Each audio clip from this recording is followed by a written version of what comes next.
সারা জীবন গাদার খাটনি খাইতে মরলাম, ছোট ভাইদেরকে পড়ালাম, তাও গাদার খাটনি খাইতে মরছি। মন্তাজুল ভাই, কথাটা কিন্তু তুমি বেশি বেশি কইতাছো।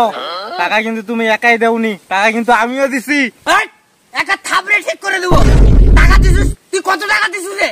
তুই যখন ডিম থেকে ফুটি মারাইছিস, আব্বা আমার ঘাড়ে নাঙ্গল জোয়াল চড়াই দিছে, তুই বলিস টাকার কথা?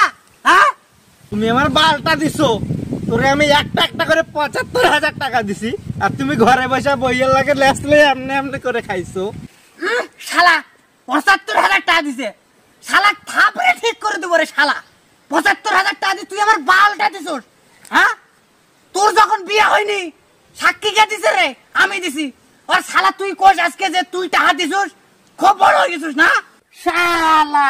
শালা কারে কইতাছো? হ্যাঁ, আমি কি তোমার শালা লাগি নাকি? আমি তোমার টাকা দেইনি বড় ভাই, তুমি এভাবে আমাকে অস্বীকার করতেছো। দূর, আমি থাকবো না বাড়িতে। যা শালা যা, তো থাকতে হবে না।